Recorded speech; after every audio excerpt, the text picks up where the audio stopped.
Queridos irmãos, muito boa noite. Estamos aí sexta-feira para mais uma reunião de estudos aqui no Centro Espírita Friburguense, onde a gente sempre lembra, né, que a gente vem estudar a codificação, para que a gente tenha noção e conhecimento verdadeiro sobre a doutrina espírita.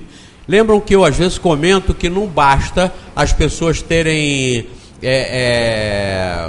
Eu vi o rapaz ali, acho que me distraiu.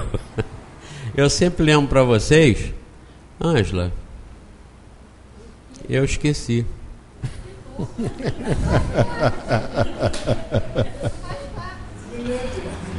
Deve ser aquele alemão que me acompanha, me ajuda, Alzenheim, o Dr. Alzenheim, que eu sofistico um pouco Alzheimer, para não dizer que é comum, como todo mundo tem Alzheimer. Na minha idade eu tenho Alzenheim, então deve ser Dr. Alzenheim.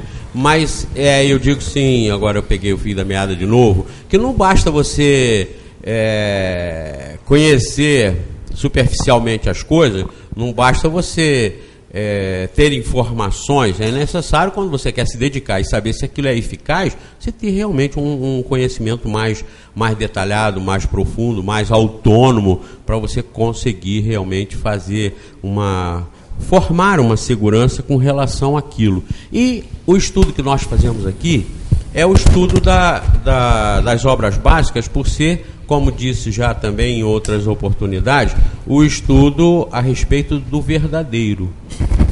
Lembram que eu conto que um economista americano, um especialista em dólar verdadeiro, veio para o Brasil para detectar uma derrama de dólares falsos que estava acontecendo aqui para o Sul. E numa entrevista da Miriam Leitão, ela perguntou para ele: mas lá nos Estados Unidos vocês não têm dólar falsificado? Como é que vocês são especialistas? Ele falou: não, nós não somos especialistas em dólar falsificado. Nós somos especialistas em dólar verdadeiro. O que sai do verdadeiro é falso. Então nós não temos que nos preocupar em ficar fazendo uma vasculha no mundo espírita para ver tudo que tem, tudo que existe. Não. Se nós queremos ser espírita, nós temos que conhecer a codificação. Daí para frente você pode ler o que quiser, estudar, analisar o que quiser, mas aí você tem embasamento, conhecimento para saber se é verdadeiro ou se não é verdadeiro. E eu também lembro sempre para vocês, se uma nota de 100, a palavra 100 por extenso está escrito com C cedilha, você não precisa continuar examinando se o papel é verdadeiro, se ela tem ranhura, se ela tem marca d'água. Não. O 100 está com C cedilha, cara. Não precisa mais continuar a pesquisa. Já dá como falso, elimina e vai passear, vai curtir a vida, vai fazer outras coisas. Não perca mais tempo com aquilo que você já conseguiu detectar. Então essa é a nossa função, em estudar a doutrina espírita, como nós estudamos aqui no Centro Espírita Friburguense. E hoje nós temos o prazer de estar recebendo aqui o José Roberto, que é lá de Bom Jesus de Itabapuana, na região noroeste fluminense, atuante no movimento espírita lá, com o pessoal de Itaperuna, aquela região toda ali, e nos dá o prazer de vir aqui. E hoje vai fazer a palestra para todos nós. Nós vamos fazer a prece e em seguida passar a palavra para ele.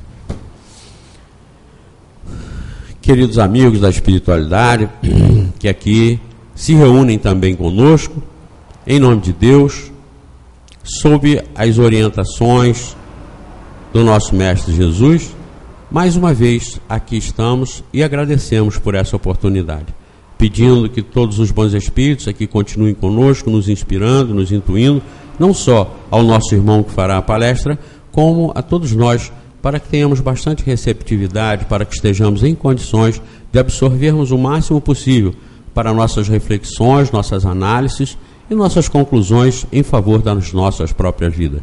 Muito obrigado a todos vocês e que, em nome de Deus, nós possamos dar por iniciada a nossa reunião de hoje. Que assim seja. E com vocês, José Roberto. Tá bom. Boa noite a todos. Tá legal? Como é que tá o áudio aí? Tá bom. Eu sou acusado de falar baixo. Eu falo mesmo baixo. Não tenho esse talento do Zé Manuel de falar, né, e todo mundo entender perfeitamente. Eu, primeiramente, quero agradecer essa oportunidade e dizer a vocês que toda vez que a gente faz um estudo, uma palestra, normalmente quem aproveita mais somos nós mesmos, porque nós temos a oportunidade de estudar, de refletir sobre a doutrina espírita. Como disse o Herculano Pires, o espiritismo é o grande desconhecido dos espíritas. porque a nossa humanidade, na nossa sociedade, ainda traz sentimentos culturais antigos.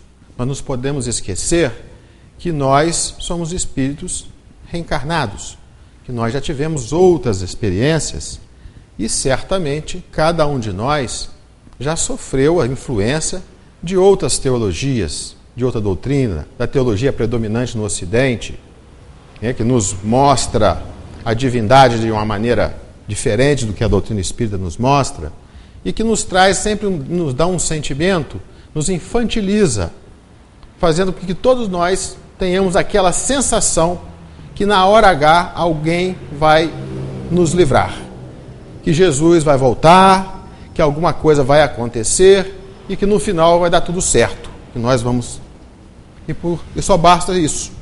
Então essa sensação cria em nós uma certa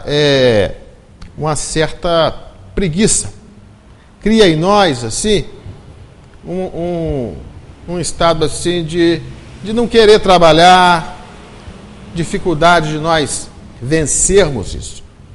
Então isso ainda é um resquício da nossa infantilidade. Então portanto, a doutrina espírita, ela ainda não recebeu da sociedade, da comunidade humana, a devida atenção. Nós ainda não conseguimos perceber o alcance que esses ensinamentos têm para a nossa vida como indivíduos e para a nossa vida como coletividade. É uma verdadeira revolução planetária que se opera. E nós, que somos seres limitados, temos às vezes dificuldades de ter essa visão, de compreender o conjunto, de apreender o coletivo. Nós ainda somos seres muito voltados para nós mesmos. Nós ainda estamos assim, olhando para o nosso umbigo. Nós ainda nos preocupamos. A nossa dor, ela é sempre mais importante do que a do outro. Nossos problemas são sempre mais importantes. Eu sou médico e muitas vezes eu me divirto observando a recepção do consultório, as pessoas disputando para saber qual a doença que é pior. Nossa, eu estou com reumatismo nesse cotovelo aqui. A pessoa mal acabou de falar, a outra já falou, mas a minha dor de coluna, você não sabe o que é isso não. Já operei 3 vezes, não sei o quê. Ficam disputando para saber, para mostrar que a sua dor é mais importante. E esse é um comportamento de todos nós, em maior ou menor grau. Então nós temos que vencer essa inércia que nós trazemos em nosso espírito. Todos nós já fomos católicos, com certeza. Dizem que o Zé Manuel já foi até um alto prelado, né? E antes participava do sinédrio lá com os fariseus. Então, nós todos não trazemos essa bagagem toda, mas alguma coisa nós já fizemos. Então precisamos vencer isso. E nós só vamos conseguir efetivamente vencer isso no momento em que nós dedicarmos uma parte da nossa inteligência, da nossa atenção e do nosso tempo para compreender. E só podemos realmente compreender através do estudo, através de um esforço de cada um, de um esforço pessoal. Não tem mais a doutrina da graça, isso não existe. Não tem mais a absorção de conhecimentos através da contemplação. Eu estou estudando agora a teoria dos jesuítas sobre como que se adquire o conhecimento de Deus. Não adianta você ficar contemplando, não adianta você ficar se mortificando. Portanto, o único caminho que nós temos para realmente nos transformarmos e transformarmos a nossa sociedade é através do conhecimento, é da utilização da nossa inteligência, da nossa razão. Nós sabemos que Deus, para ser Deus, não poderia construir nada inútil. Se Deus construísse uma coisa inútil, ele estaria negando a sua qualidade de Deus. Portanto, se Deus nos deu a inteligência, nos deu a razão, é para que nós tenhamos que usá-la, para que possamos utilizá-la. E chegou um momento de nós utilizarmos essa inteligência e essa razão para além da tecnologia, para além da ciência que trata da matéria.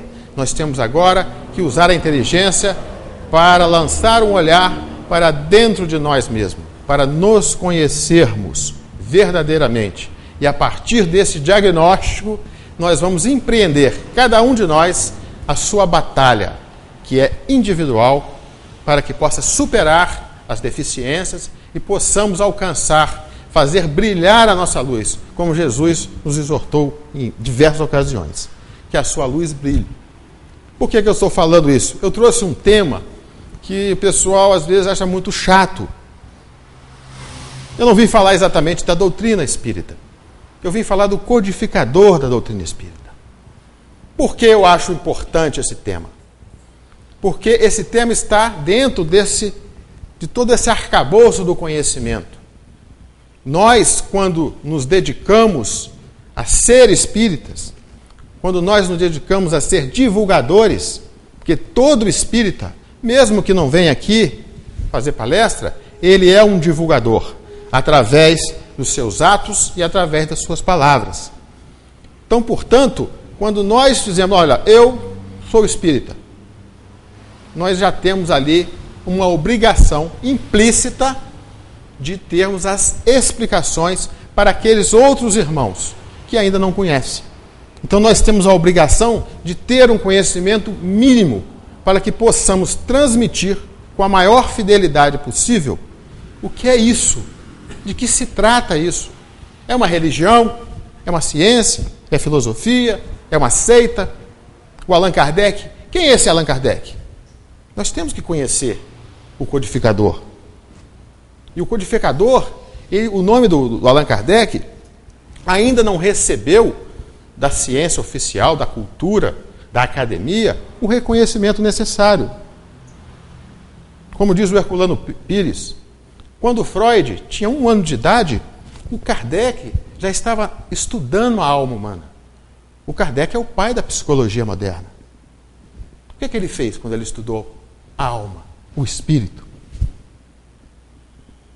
Ele estava fundando a psicologia. E ele criou um método para estudar a psicologia. Um método que hoje é utilizado.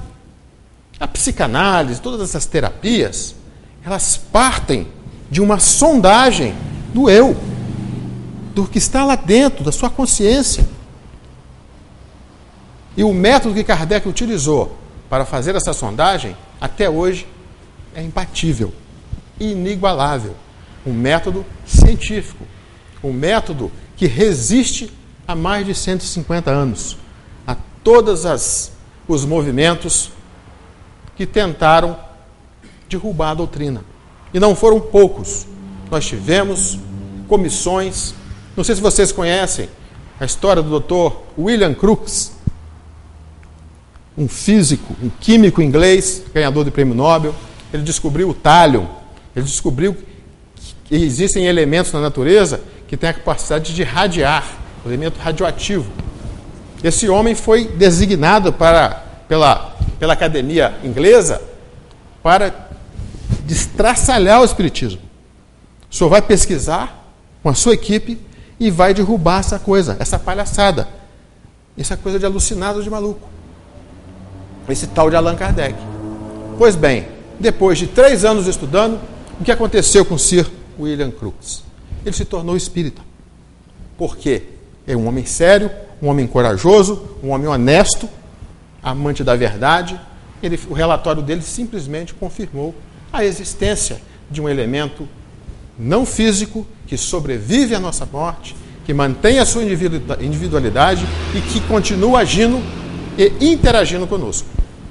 Então é importante nós termos esse conhecimento, para que nós tenhamos base para discutir, base para argumentar e mostrar às pessoas que o Espiritismo não é mais uma seita, que o Espiritismo não é mais uma religião formalista, que o Espiritismo é um conjunto de conhecimentos que veio verdadeiramente nos libertar da ignorância, do desconhecimento que temos de nós mesmos, e a partir desse desconhecimento, todos esses equívocos que nós viemos cometendo através dos séculos, em várias sociedades, e que não preciso falar nada para dizer como que está a sociedade, como que está o mundo, como que as relações estão familiares, pessoais, como as relações das instituições, como as nossas leis são feitas e respeitadas ou não. Portanto, isso denota um profundo desconhecimento do homem sobre si mesmo. Porque no momento em que nós conhecermos a nós mesmos, no momento em que nós conhecermos a nossa pré-existência, conhecermos a nossa pós-existência e conhecermos as razões para estarmos aqui, o nosso comportamento necessariamente vai mudar. As nossas leis necessariamente vão mudar. As nossas formas de relacionamento individual e coletivo, elas vão mudar. E vão mudar para melhor. E aí sim, nós vamos construir o tal do planeta de regeneração, que alguns acham que vai ser um raio que vai cair aqui e vai ficar todo mundo bonzinho. Isso aí não é verdade. Tudo é fruto do trabalho. Então, eu queria mostrar para vocês uma coisa bastante simples, uma coisa bastante superficial, até porque não há tempo e nem eu tenho essa capacidade, sobre o Allan Kardec. Quem foi Allan Kardec? Esse estudo, essa pequena explanação, eu baseei em 2 livros. Um livro do Carlos Embaçaí, sobre a missão de Allan Kardec, e um livro do Crisanto de Brito, chamado Kardec e o Espiritismo, que falam do homem Kardec. Quem era esse cidadão? O que era? Um profeta? Um homem inspirado? É um Buda? É um novo Buda? É um Maomé? Quem é esse homem? Não é importante para aqueles que querem compreender o que é isso, como surgiu esse negócio, que a gente tenha a ideia de quem foi o responsável pela organização das informações. Então é importante a gente frisar que o Kardec não criou a doutrina espírita. A doutrina chama-se doutrina espírita ou doutrina dos espíritos. A fonte das informações veio da espiritualidade, de nossos irmãos desencarnados que já estão mais adiantados e que vieram nos ajudar. O Kardec foi um coordenador, um competente coordenador desse trabalho. E através de um método criado por ele, para ele estudar aqueles fenômenos, ele foi pesquisando aqueles fenômenos, e ele criou critérios válidos cientificamente para validar as informações. Ele criou um centro de estudos, um laboratório de pesquisa, chamado Sociedade Parisiense de Estudos Espíritas, como qualquer cientista faria. Ele criou uma revista especializada, chamada Revista Espírita. Como que o médico faz hoje? Como é que o pediatra faz? A Sociedade Brasileira de Pediatria, onde as pessoas reúnem os conhecimentos. A Revista Brasileira de Pediatria, aonde as pessoas se correspondem, publicam os trabalhos, mostram o que está errado, o que está certo, e ali foi isso que o Kardec fez. E ao longo de 15 anos trabalhou dia e noite para nos trazer essa maravilha, né, Zé? Essa maravilha, que é a doutrina espírita. A Valéria que diz, a maravilha. Portanto, nós temos que ter em mente, jamais esquecermos, que a doutrina espírita é fruto de um trabalho duro, um trabalho criterioso, um trabalho com método. É o método kardeciano, que constitui basicamente, em só aceitar aquelas informações que tiverem um caráter de universalidade.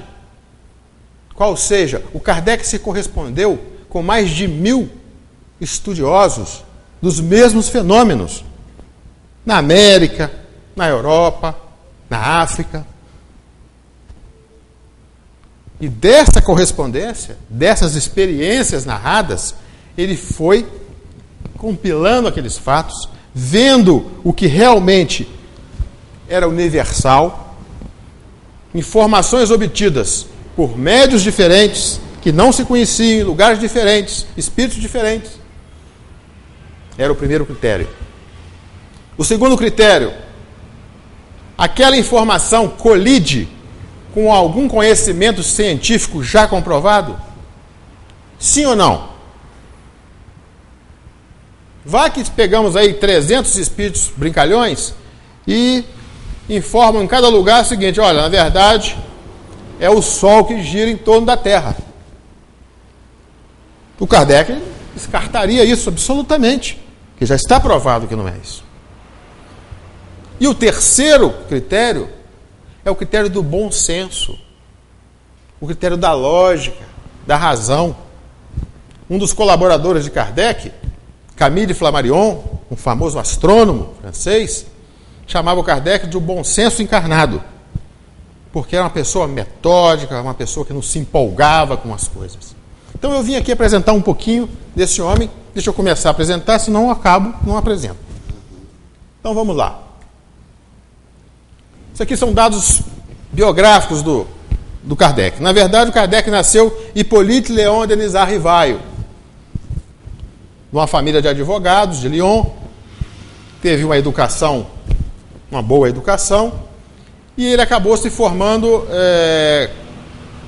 sob a orientação do Pestalozzi, uma escola em Verdun, na Suíça. Pestalozzi, um pedagogo que criou métodos de ensino, né? Era o método que chamava de... Como é que é o método? Um método... Então, o Kardec voltou para Paris, para a França, e ali, ele antes de ele se interessar pelos problemas espíritas, que ele já estava com 50 anos ou mais, quando ele começou a se interessar por esse problema, ele era um homem interessado na educação. E ele criou muitos cursos. E aqui eu coloquei uns exemplos de obras publicadas pelo professor Rivaio, como era conhecido na França, a respeito da educação. Esse plano de melhoramentos.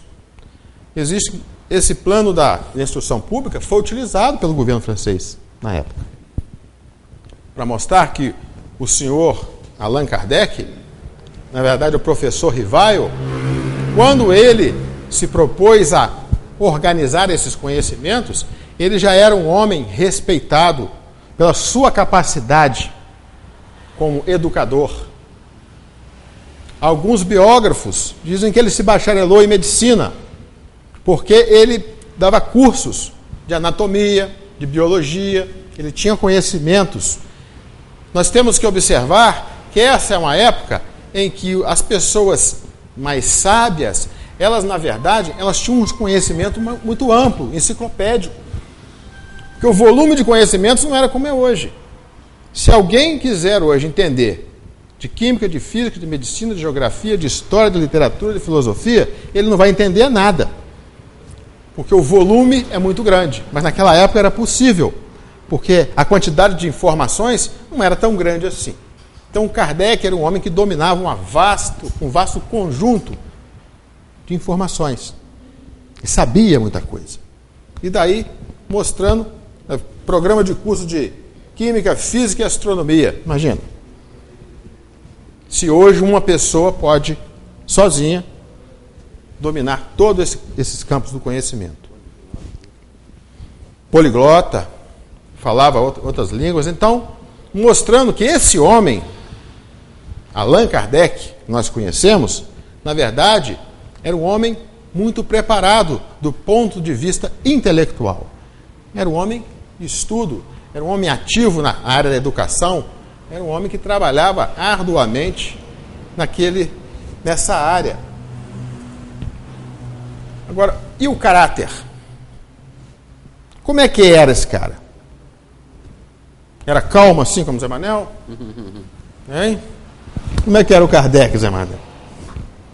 Eu peguei esse estudo, né? Isso aí não são, está até entre aspas, porque eu peguei de quem estudou o assunto, dizendo que era uma pessoa muito firme nas suas proposições, uma pessoa muito reta na sua conduta, um cara calmo, tranquilo, metódico, Uma pessoa que tinha a capacidade de se concentrar em um objeto qualquer e dali estudar aquilo com paciência, tirar as conclusões com calma.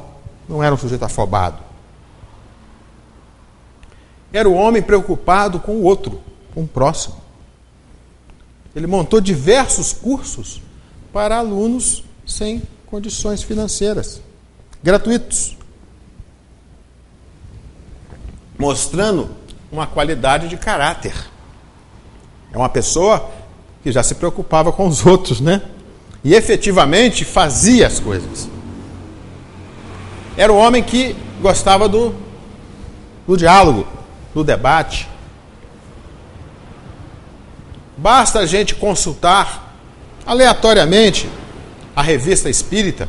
Se vocês não conhecem, eu acho que é uma boa oportunidade. De 1858 a 1869. Mensalmente ela foi editada. E ali você vê o Kardec rebatendo a críticas que saíam na imprensa sobre a doutrina espírita, sobre o movimento espírita. E jamais você vai encontrar ali, eu desafio qualquer um termo, um deboche, uma ironia, um termo menos feliz de Kardec em relação aos opositores. Apesar de ter sofrido, o contrário não aconteceu. De ter sido acusado de ladrão, de ter sido acusado de tudo que vocês possam imaginar. De um trambiqueiro, mas ele mantinha a sua serenidade e respondia às críticas. A sua discussão era uma discussão rica, uma discussão de alto nível. Continuando no caráter. Era um homem que não tinha orgulho. O que é que os Espíritos nos dizem sobre assim? Quais são as causas básicas dos nossos problemas nesse planeta? Cadê o planetinha? Esse planetinha. Tem um planetão ali. Cadê? Quais são os nossos... Os Espíritos dizem: o orgulho e o egoísmo. Deles nascem todos os males que afligem a humanidade. Como que um cidadão orgulhoso, egoísta, poderia ser o veículo de transmissão dessa doutrina, dessas informações tão importantes que deveriam perdurar e vai perdurar por muitos e muitos anos, pois Jesus nos prometeu que o Consolador prometido ficaria conosco. Nós devemos dar crédito a Jesus, creio. Então era essa pessoa. Aqui tem um comentário que diz que quando a gente vê um retrato do Kardec, parece um homem sisudo, né? Sujeito de poucos amigos, mas que na verdade as pessoas que conviveram com ele disseram que era uma pessoa dócil, educada, gentil, fala tranquila, uma pessoa agradabilíssima de se conviver. Só aquele retrato com aquela cara séria, mas aquilo era só para foto. Na verdade, no dia a dia, na época era um costume. Ele era uma pessoa, como se diz aí, uma alma tão boa, tão simples, tão generosa. Isso aqui é uma afirmação de Kardec. Continuarei a fazer o bem que me for possível, mesmo aos meus inimigos. Mostrando uma qualidade de caráter que, infelizmente, não é ainda uma maioria no nosso planeta. Não é verdade? Quantos por cento da nossa população teria condições hoje, de ser passado para trás, ser traído e em seguida ajudar, socorrer aquele que o traiu? Com o coração tranquilo, sem o veneno da mágoa corroendo por dentro. Quantos de nós? Cada um vai dar a sua resposta. Mas eu vou falar por mim, muito poucos. Eu teria extrema dificuldade. Posso até tentar, mas não sei se eu conseguiria. Portanto, era um homem especial. É isso que eu quero mostrar. Agora, nós temos um homem com qualidades intelectuais, um homem com qualidades morais, um homem com capacidades para desenvolver qualquer tipo de trabalho, desenvolver qualquer tipo de pesquisa e qualquer tipo de estudo. Mas não basta isso. Você pode ser o melhor cirurgião do mundo. O doente vai morrer na sua mão se você não tiver instrumento para trabalhar. Não é verdade? Se você não tiver num meio adequado, os seus talentos vão valer muito pouco. Você não vai ter instrumento, você não vai ter condições de trabalhar. Então não basta que o homem, que a pessoa seja capacitada. Que meio era esse? Nós estamos falando da Europa do século XIX. Nós estamos falando da metade do século XIX. Kardec começou a estudar o fenômeno em 1854.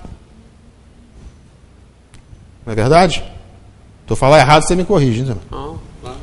Então, pode corrigir. Como é que estava o mundo?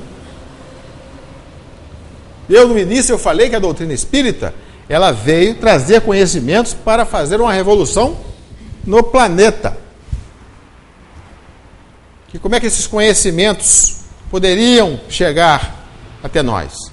Em que meio que isso surgiu? Então, a França era um centro cultural. A França era o que é Nova York. É onde as coisas aconteciam. Se você tinha uma grande ideia, queria anunciar para o mundo, você tinha que ir para a França. Porque lá haveria repercussão das coisas. O mundo inteiro prestava atenção na França.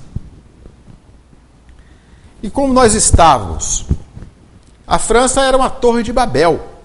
Era um lugar de muitas línguas, de muitas culturas, estudiosos de vários países, ideias das mais variáveis possíveis, doutrinas mil. Nós não podemos esquecer que nós tínhamos acabado de sair do iluminismo. Nós estávamos sob a forte pressão do iluminismo, que foi um movimento filosófico para libertar o homem da opressão dos dogmas da igreja. Um movimento em que diz o seguinte: o homem tem a sua razão e ele tem que usar a sua razão para que ele desenvolva a sua inteligência. Vamos pesquisar a natureza. Antes dessa época, por exemplo, era proibido de secar um cadáver, você sabia isso? Por quê? Era uma violação do corpo de um cristão. Se você disseca um cadáver, como é que ele vai ressuscitar depois na carne? Aleijado? Então, os homens se livraram disso. Não, eu quero saber como é que funciona o coração. Está morto? Abre o peito dele, eu quero ver isso aí. E a ciência se desenvolveu. E nessa época, o desenvolvimento da ciência, o iluminismo começou em 1600 alguma coisa, um pouco antes. Então a ciência se desenvolveu de uma maneira fabulosa para a época. E isso criou, no meio científico, uma ojeriza. Isso criou uma resistência absurda a qualquer coisa que fosse ligado de alguma forma à religião, à espiritualização. Nós, naquela época, não queríamos ouvir falar disso. Nós saímos de 1000 anos de sombras da Idade Média, aonde a ciência e a filosofia ela ficou oprimida pela religião. O cientista só podia falar o que a religião autorizasse. O filósofo só podia dizer, criar ensinamentos, ideias que estivessem submetidas à fé, ao dogma. ao que a igreja dizia. Então nós estados. Quando nós nos livramos disso, o que aconteceu? A reação. Ninguém queria saber disso. Então, as pessoas se diziam materialistas. Ninguém queria saber que Deus, que espiritualidade, que céu, que inferno, que diabo, nada disso. Nós queremos saber isso aqui, ó, como é que a água funciona, como é que é o copo, como é que é o coração, como é que está na cabeça, como é que é a natureza. Queremos explorar as forças da natureza. Mas esse era o fé, era o momento. Por isso está dizendo que a doutrina surgiu em um meio pouco receptivo. Porque as elites estavam absorvidas por discussões filosóficas de caráter acadêmico. Então, o que nós tínhamos era uma onda de materialismo. Nada de essas conversas. Isso é conversa para boi dormir. Ninguém aguenta mais isso. 1000 anos de dogma na nossa cabeça já chega. Vamos nos livrar disso. Imagine que meio hostil em que a codificação veio ser trazida para nós. Pensem bem. Mas também pensem no seguinte, como era necessária que viesse uma explicação, um conjunto de ensinamentos que pudesse compatibilizar a ciência com a religião. O raciocínio e a inteligência com o entendimento do transcendente, com o entendimento daquilo que não impressiona os nossos sentidos, não impressiona a nossa visão, a nossa audição, o nosso tato, o nosso olfato. O entendimento dessas coisas que existem e que até então estavam colocadas no campo do sobrenatural, da superstição, do misticismo, da loucura das pessoas. Vejam bem o que o Kardec teve que enfrentar. Que influências o Kardec recebeu ao longo da sua vida, através dos seus estudos? O meio em que ele vivia. Eu tirei só esses 3 itens, que é o humanismo. Como eu já disse, o Kardec era um cara preocupado com o outro. O Kardec é um cara que criou cursos para alunos pobres, criou métodos de ensino para a escola pública na França. Então era um cidadão que estava preocupado com o outro. Não é verdade? Era um humanista. O racionalismo. O Kardec jamais aceitou uma proposição que ele não pudesse compreender e explicar. Mesmo que ali ficasse estabelecido situações e fatos que ainda não podemos explicar completamente, como a questão de Deus. Ele pergunta aos espíritos: é possível para nós entendermos a essência de Deus? Os espíritos falam: não tem condição. Falta para a humanidade um sentido. Então não adianta nós queremos aqui eu explicar para vocês qual é a essência de Deus, do infinito. Porque nós somos finitos. Como é que o finito vai explicar o infinito? Como é que nós, que somos um pedacinho, vamos explicar o todo? Mas isso está lá na doutrina. Está lá no Livro dos Espíritos. O Manuel pode confirmar para mim. Não é isso? E a questão do universalismo. É a tendência que consiste em encarar cada coisa em particular em função de uma visão global, abrangente. Isso é muito importante, porque existem 2 formas de nós entendermos a realidade. Existe um método chamado dedutivo, aonde você faz uma ideia do conjunto e a partir daquele conjunto você começa a explicar os fenômenos particulares em função da ideia que você fez do conjunto. Exemplo, a teoria da gravidade. de Newton. Newton, dizem que viu a maçã caindo, pensou, não é? Então ele criou uma ideia geral, o quê? Todos os corpos no universo estão submetidos à lei da gravidade. Não é isso? E os cientistas começaram o quê? Em cada órbita de um planeta, no movimento dos cometas, no movimento das estrelas, encaixar aqueles fenômenos particulares nessa lei geral. Chama-se dedução. E tem um método indutivo, que é o seguinte: você, a partir desse fenômeno, você pega vários fenômenos e, estudando um a um, você começa a entender que há uma relação entre eles. E aí você cria uma teoria geral.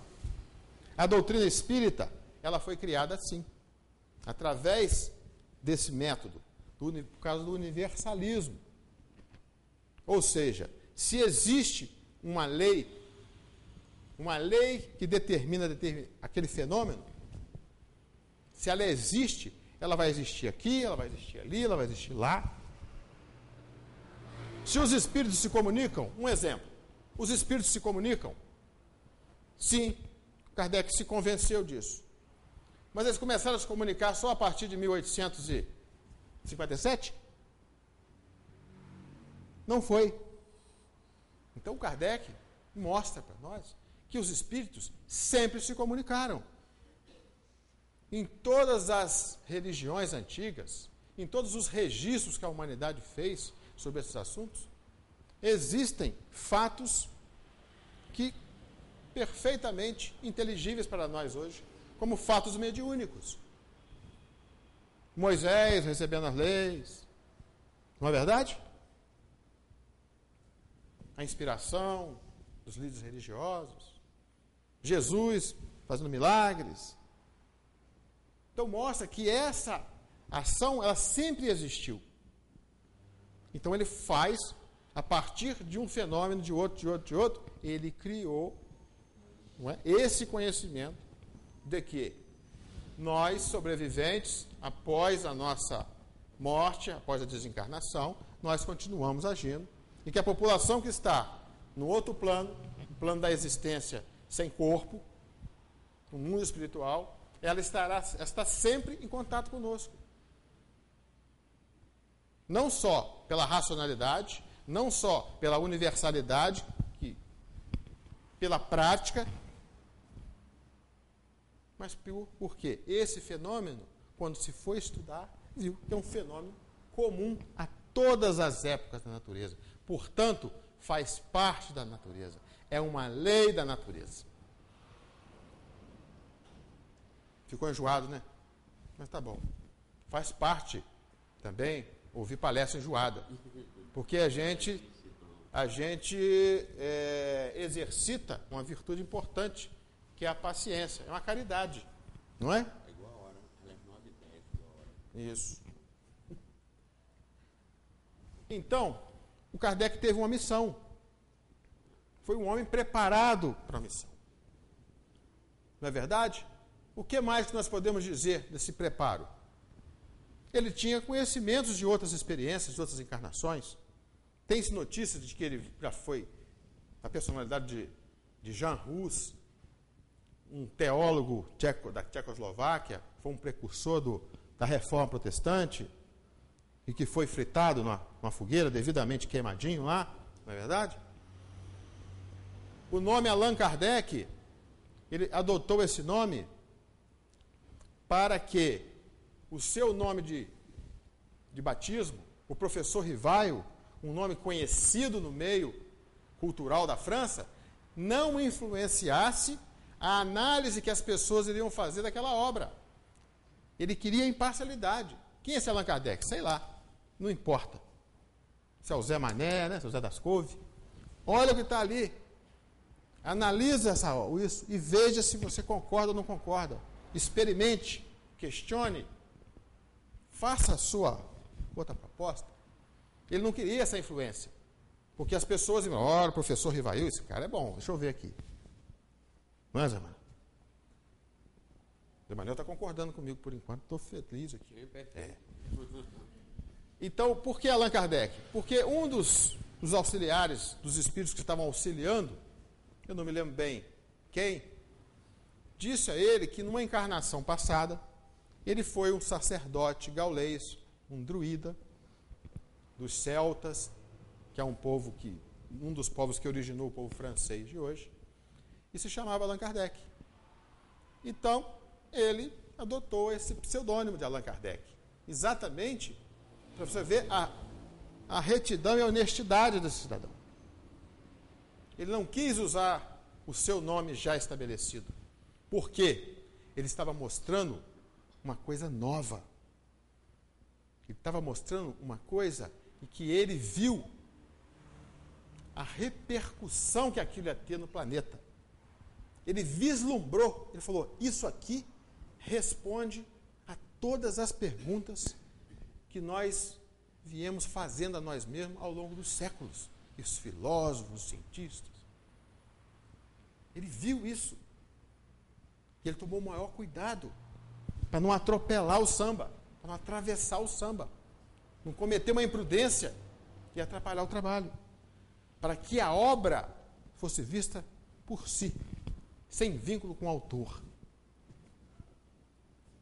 Então, o Allan Kardec, que era um racionalista com todas essas qualidades, com essas características, é um homem perfeitamente preparado para a missão de organizar e codificar a doutrina dos espíritos. Eu tenho mais 5 minutos, não tem? Calma. Ela já está puxando a minha orelha ali, ó. Ora. Não. Então, tolerância aqui é um exercício permanente. É lógico.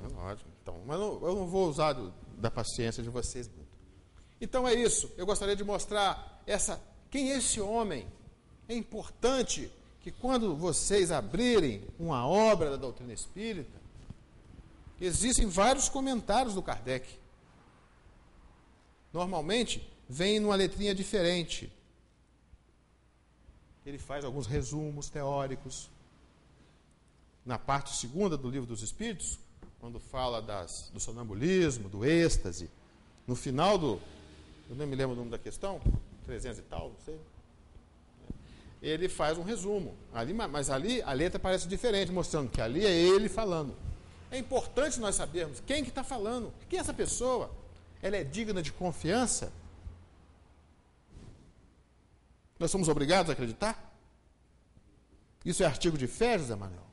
A doutrina do Espírito tem artigo de fé? Então é importante que nós conheçamos. E esse conhecimento está ao alcance de todos.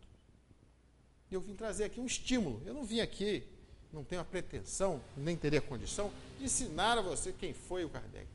Eu só queria deixar vocês curiosos, para entender quem é esse cara, esse tal de Allan Kardec. Então, por que ele seria um missionário? O que nós aprendemos na doutrina espírita? Que os espíritos encarnam na Terra para espiar, não é isso? Para provar o aprendizado que tiveram. Não adianta chegar no plano espiritual, aceitar as coisas, estudar, se preparar, falar, agora sim, agora eu não vou ser mais egoísta, agora eu não vou ser mais orgulhoso, eu errei muito, eu não posso mais ser assim, eu daqui para frente vou ser bonzinho, vou ser ótimo, tal. Ah, ótimo, você encarna lá e vai provar que você vai ser ótimo. Não tem conversa. Tem que vir aqui e passar para as experiências necessárias e provar que realmente você adquiriu aquelas virtudes lá. Negócio de gogó é só aqui entre nós. Lá não tem conversa. Lá não tem fingimento. Nós não podemos nem fingir um para o outro. Vocês já imaginaram isso? Se tivesse aparecendo na testa de cada um o tempo todo o que você está pensando? Ô, rapaz, como é que você está? Você está bem, hein? Aí aparece aqui. Poxa vida, está horrível, está gordo, está feio. Imagina. Como é que seria o nosso mundo? Eu acho que isso, inclusive, explica por que nós ainda não desenvolvemos plenamente a nossa capacidade telepática, a capacidade de nós nos comunicarmos pelo pensamento, que hoje seria um caos. Né? Nós precisamos ainda estar meio escondidinho na carne. para que a coisa ande. Senão seria um caos. Você já imaginou? Se todo mundo não pudesse... Ia ser um problema sério. No mundo espiritual não tem isso. Está escrito em você o que você é, o que você sente, o que você pensa. E outra coisa que vem o Espírito aqui, com missão. Espíritos mais evoluídos, espíritos já adiantados, que vêm aqui, numa experiência na carne, para ajudar os que estão aqui a progredirem. São mestres. Nós temos Jesus, que é o nosso exemplo maior, né? Que é o nosso modelo e guia. Nós temos Kardec, um espírito preparado. E tinha todas essas qualidades. Aqui eu não estou resumindo todas as qualidades, mas essas ele tinha. Tinha humildade, tinha paciência, era um homem comprometido com a verdade. Quando vocês forem estudar, compulsar a revista espírita, você vai ver que o Kardec era um cara... Você vai ver o Kardec lá recusando mensagem assinada por Erasto, por espíritos que estavam lá colaborando. Não, isso aqui eu vou deixar de lado. Não importa se quem assinou foi Erasto, se foi Jesus, se foi Napoleão, se foi Buda, não interessa. O que interessa é se o que está escrito faz sentido. E o próprio Erasto fala para o Kardec, olha, é melhor você recusar 10 verdades do que você aceitar uma mentira que seja. Porque a verdade, ela vai aparecer em algum momento. E quando você divulga uma mentira, você está retardando o aparecimento da verdade. Isso está na prática. Se vocês olharem a Gênese, uranografia geral, falando do universo, da relação do universo, os planetas, o éter, tal. Você observa, aquilo ali foi uma mensagem transmitida por um espírito que assinou Galileu, através do Camille de Flammarion, um astrônomo, que era médium. O Kardec publica aquilo na Gênesis, mas ele coloca uma observação. Vou publicar isso aqui porque tem muitas informações interessantes, mas isso, por enquanto, não faz parte da doutrina espírita. Por quê? Isso aqui precisa de tempo, precisa de investigação. Hoje nós não temos instrumentos, conhecimentos científicos para dizer isso aqui. Então, isso aqui não faz parte do corpo da doutrina. Isso aqui é uma comunicação interessante que nos fala sobre o universo, sobre a formação dos mundos, sobre a relação, como é que os planetas. A prudência do Kardec. E ele acertou em cheio. Porque esse espírito dá uma informação errada sobre a Lua, que muitos anos depois veio se mostrar equivocada. Dizendo por que a Lua... Vocês sabiam que a Lua aparece sempre a mesma face virada para a Terra? A explicação que o espírito dá lá está errada. Você viu o Kardec? Olha a prudência. Olha que cara é comprometido com a verdade. Ele não aceitou aquilo. Por quê? Não tinha como comprovar. Não tinha instrumento. Tudo bem, daqui a 100 anos, o dia que comprovar, você bota isso aí. Até porque a doutrina é progressiva. Ela é passível de ser modificada.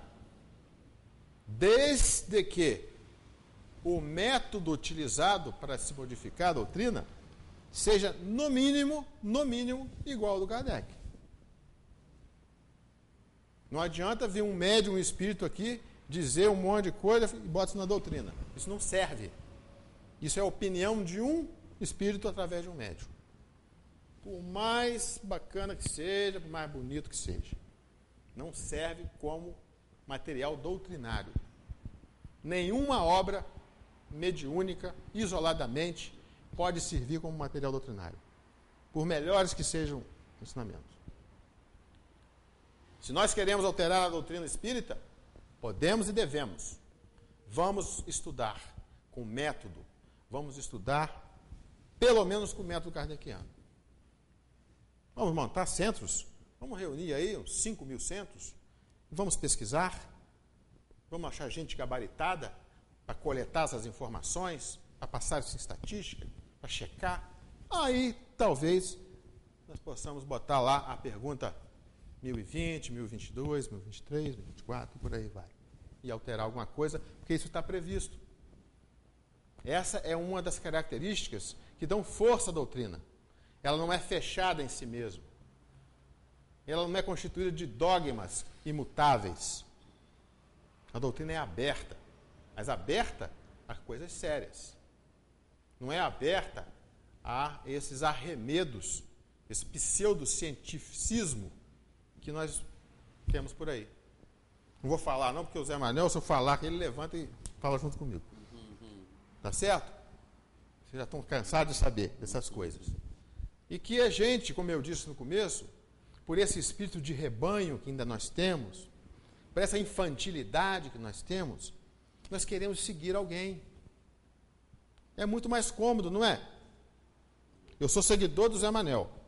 A hora que eu quebro a cara, eu boto a culpa em quem? O Zé Manuel também, a culpa é dele. Mas nós temos dificuldade na hora que os espíritos falam, olha, você tem que ser seguidor de você. Você é o artífice da sua felicidade ou da sua infelicidade. O trabalho é uma lei natural. O progresso só vem através do trabalho. A cada um segundo as suas obras. Você só vai ser feliz o dia que você trabalhar para ser feliz. E não são ensinamentos genéricos. Se vocês quiserem consultar a questão 919 e 919A do Livro dos Espíritos, mostra ali como que nós podemos começar esse processo de trabalho, de conhecimento, através do conhecimento de nós mesmos. Tem uma mensagem ali, assinada por São Vicente, quem é? Santo Agostinho, né? Tem muito santo nessa codificação, não? Fazem parte da história da humanidade. Assinado por um espírito que ensinou Santo Agostinho, dizendo como que nós podemos começar isso. Porque também não adianta eu falar, ô Zé Manuel, você tem que conhecer você mesmo, você tem que se analisar para você melhorar. Mas como você faz isso? Como é que faz? Não é? Tira uma radiografia e olha o que está dentro. Como é que se faz isso? E a doutrina nos mostra caminhos. Essa questão 919A é uma mensagem bacana, que eu aconselho a todos dar uma olhada, mostrando uma maneira simples, acessível a qualquer pessoa, de começar um processo real de transformação, de melhoria, de caminho para a tal da felicidade que todos nós procuramos. Então está aí o nosso Kardec. Essa aqui é uma declaração do Crisanto de Brito, que foi um estudioso, um homem que morou na França, que consultou material lá na sua origem, falando que o Kardec era um cara realmente especial, uma pessoa plenamente capacitada, intelectualmente e moralmente, para ser o codificador desta maravilha que é a doutrina espírita. Então, espero ter contribuído de alguma forma para que vocês tenham curiosidade. É importante nós termos esses conhecimentos, o mínimo. Eu já li escritos sobre Allan Kardec por líderes de outras orientações religiosas falando absurdos. Eu já li que o Allan Kardec suicidou, que o Allan Kardec renegou a doutrina espírita. Isso aí foi a coisa mais leve que eu ouvi, que eu posso falar em público. Mas um monte de coisas. E aí? O que é que nós falamos? Nós temos que conhecer essa pessoa. O Kardec não é nenhum santo, não é nenhum místico, não é nenhum profeta. Nada disso. É um homem de ciência, mas um homem bom, um homem correto, um homem honesto, um homem que teve a capacidade de se abnegar. A abnegação. Ele abriu mão dos seus interesses pessoais dos seus interesses individuais em prol da humanidade, em prol de uma obra que ele viu que seria a alavanca que Deus estava colocando ao nosso alcance para que nós realmente nos aproximássemos mais dele. E essa é a finalidade da doutrina espírita. A doutrina espírita não é modesta, não. Ela pode ser humilde, mas não é modesta. A doutrina espírita tem a função de mudar o mundo. E ela vai mudar o mundo. Através de quê? Da educação de nós todos. Da educação do nosso ser. Nos ensinando quem somos. Por que que nós estamos aqui, gente? Afinal de contas. E a partir daí, nós vamos saber como nos comportarmos da maneira que seja mais interessante para nós. A doutrina espírita não fala, seja bonzinho, Zé Manuel. Seja bonzinho, você vai ganhar um lugarzinho lá, do ladinho direito, de não sei quem. Ele não fala isso. Ela nos mostra que quando você se torna melhor, você é o primeiro a se beneficiar disso. E à medida que você se torna melhor, você se beneficia, você também beneficia o outro. Porque também nos mostra que nós só conseguimos crescer no momento em que nós nos relacionamos. O contato de um espírito com o outro é fator fundamental da evolução. O Kardec pergunta aos espíritos sobre essas práticas de as pessoas se isolarem para meditar, se isso aí tem alguma finalidade. Os espíritos respondem secamente: egoísmo. O ser humano isolado, ele não progride. Então não adianta fugir. Nós temos que conviver com a nossa família. A família que nós temos é que nós necessitamos. Quanto mais chato o familiar, mais melhor. É uma oportunidade. Chegar em casa lá, vai ver aquele cunhado enjoado, você fala, puxa, isso é uma oportunidade que eu tenho. Isso não é uma ameaça à minha existência. Isso é uma oportunidade de eu acertar alguma coisa que não fiz muito bem feita lá atrás. Então toda a nossa vida toma um sentido. Todas as vicissitudes, todas as dores, as contrariedades, tudo desagradável que nós passamos, deixa de ser ruim, mal. Nós somos igual criança. Nós achamos que tudo que é agradável é bom. Está agradando, está bom. É desagradável, é ruim. Não é assim. Eu converso muito com as minhas crianças. Você acha que tudo que é agradável é bom? É bom. Então tá, chupa 100 balas por dia aí. Gostoso, né? Vai ficar com o dente todo podre. Então, é agradável, mas não é bom. Então, nós precisamos crescer. Eu vou terminar, porque a minha diretora de palestra está me olhando com aquele olhar que eu conheço. Eu agradeço a paciência de vocês. As duas estão juntas, ela e a Ângela. É. Aqui, olha o cara. Esse é o cara. Conhece? Já ouviu falar? Mais ou menos, né? Mais ou menos. Então, esse é o professor Rivaio, o Allan Kardec, né? O irmão que se sacrificou, que veio aqui na Terra para organizar para nós esse livrinho. Cadê o cadernadinho lá que você faz assim com ele? Esse livrinho aqui, cadernadinho. E esse livrinho que veio modificar o planeta. Esse livrinho que tem conhecimentos de uma forma simples. Perguntas e respostas. E conhecimentos que estão acessíveis a todos nós. A todos nós, uma criança.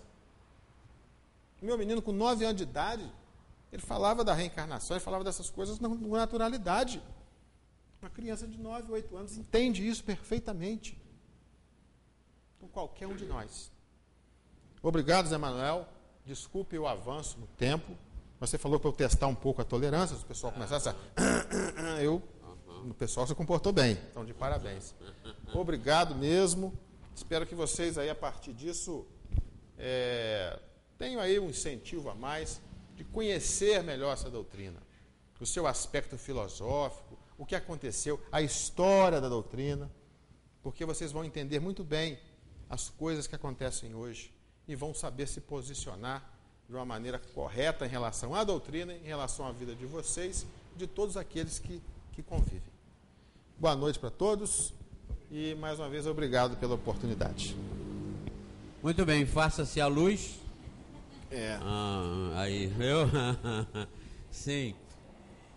E nós vimos aqui um destaque, uma ênfase para o codificador da doutrina espírita. Realmente eu sempre às vezes falo isso no programa de televisão.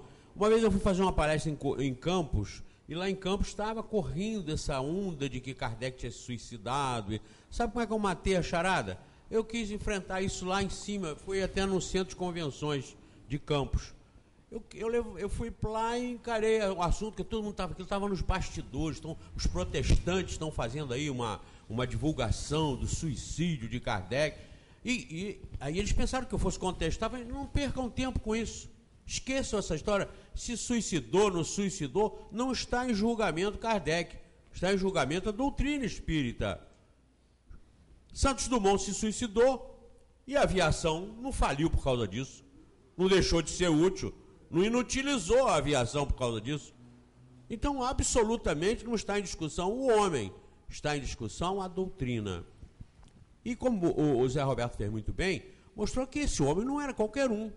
Ele tinha predicados para lidar com a coisa. Quando Brian Weiss prova a reencarnação, um psiquiatra americano, estudando profundamente a regressão de memória, a regressão de vida passada e depois a vidas passadas, ele fez com competência de um psiquiatra, de um intelectual renomado na área. Então, se ele não fosse um psiquiatra, se ele fosse um desenhista, se ele fosse um engenheiro, podiam ter, bom, mas ele não, ele era um homem que, aliás, teve a sua vida desviada para a psiquiatria. Quando perdeu um filho na cirurgia, ele estava se preparando para ser um cirurgião. Quando o filho jovenzinho, menos parece que de 2 anos, é submetido a uma cirurgia cardíaca e morre em função da cirurgia. Ele ficou traumatizado com aquilo, e o trauma que ele sofreu foi tão emocionalmente desgastante que ele começou a se apaixonar por estudar isso, e ele partiu para a psiquiatria. E nisso ele foi qualificado para fazer o livro Muitas Vidas, Muitos Mestres, onde ele diz: eu, treinado para pensar como cientista, agir como cientista, estou tendo diante de mim, no meu gabinete, a prova científica da reencarnação.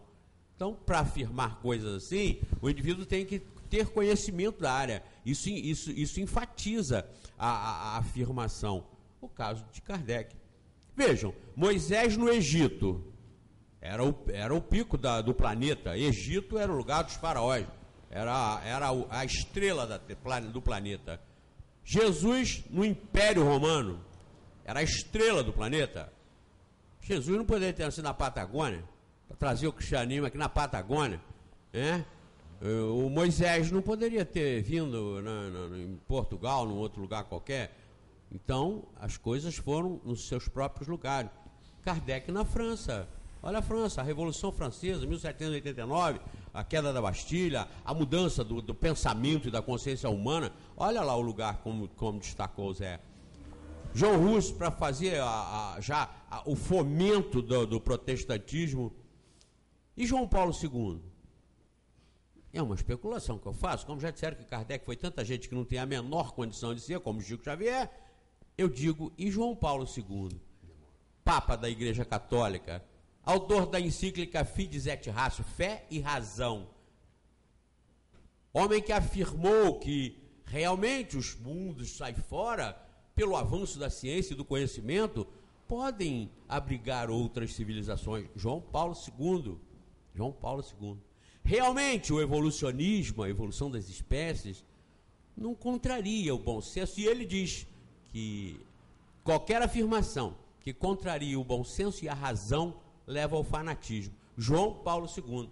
Não poderia ser uma reencarnação de Kardec? Não estou dizendo que foi, mas estou conjecturando, estou especulando. Claro que poderia. Por quê? O espírito não retrograda. E no meio, no miolo do catolicismo, no miolo, na Santa Sé, da maior religião do mundo, 1 bilhão e 400 milhões de adeptos, fazer afirmações como essa, cercado de dogmas de fé irremovíveis e imexíveis, como diria o Canavieira, no contexto da fé, tinha que ter coragem, tinha que ter competência, autoridade, e poderia ser realmente a sequência desse trabalho, desses mestres que nos ajudam tanto, Mas então essa do Kardec suicidado, que se suicidou, matei a charada e realmente, não está em julgamento o Moisés. Moisés acaba de receber os 10 mandamentos no Monte Sinai, onde no 5º estava escrito, não matarás, e o que ele faz? A primeira coisa que chega embaixo, que o pessoal estava adorando o bezerro de ouro. Eu até no último programa falei, sentou aquela tábua na cabeça daquela turma, mandou matar todos eles. Foi a espada e a porrete, matou todos eles. Ele tinha recebido do próprio autor do universo os mandamentos, ele recebeu lá, escrito lá, não matarás. Foi a primeira coisa que ele fez. Invalidou os 10 mandamentos? Não. Invalidou os 10 mandamentos? Que Kardec mandou matar e ele tinha acabado de receber dizendo não matarás? Kardec não, Moisés. Primeiro homem suicida. Homicida? Não, pois é. Então vejam a lógica. Não entremos em bobagem, tolice. Não, isso são esses detalhes de quem não tem argumento. Então procura arranjar daqui ou dali complicações, contrariedades. Bobagem. Temos, como foi muito bem explanado aqui, como Kardec, humildade, simplicidade. A gente sempre recomenda isso, humildade. Não é, Luiz Felipe? Calma. Vamos com calma. Nós ainda não podemos digerir tudo. Nós não podemos ter a pretensão, inclusive, de saber tudo. Vamos com calma. Não entendeu? Dá um tempo. Continua estudando com calma. Analisa, pensa, vá amadurecendo. Porque uma coisa que a gente está lendo hoje, com essa idade, há 20, 30 anos passados, a gente lia de outro jeito. Então, é a sabedoria que a gente vai acumulando, que a gente vai armazenando e que vai nos ajudando tanto, não é? Zé Roberto, você continuará lá no Noroeste Fluminense. Vou mandar o Humberto para você fazer uma palestra. Zé Humberto é o irmão dele. Zero. Não, Zé Humberto, né, que é teu irmão? O Zero sou eu.